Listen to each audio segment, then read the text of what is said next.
15,000. Sige, plus po natin. Ito po yung monthly for 9 months, 2,440.92. Kung okay na to, ma'am, paklik I agree na lang po sa baba. Ayan po. Then pay with Ggives. Ganun lang kabilis yung ating process. Ito po yung kasya po. Thank you very much po. God bless po. Thank you din.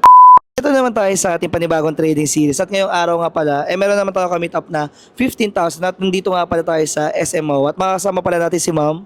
Princess Mary po. Ayun, so sige, plus na natin. 15,000. Sige, plus po natin. Ito po yung monthly for 9 months, 2,440.92. Kung okay na to, ma'am, paklik I agree na lang po sa baba. Ayan po. Then pay with Ggives. Ganun lang kabilis yung ating process. So, taga saan po pala si ma'am? Pasay po. So, ayun, nag-meet up pa kami ni ma'am sa Pasay. Ayan, kasama natin yung kuya ni ma'am.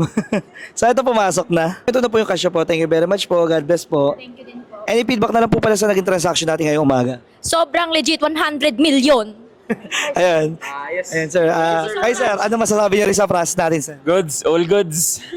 Sige, sir. Maraming salamat po. God bless po. Ingat, ingat po. Ingat po. Sa mga interesado rin magpa-convert ng kanilang Ggives, magdiretso na kayo sa akin verified FB page. So, make sure may blue check para di po kayo ma-scam. And mag-request muna kayo ng video call bago kayo magpa-transact. So, paano ba yung mga boss? Salamat sa panonood.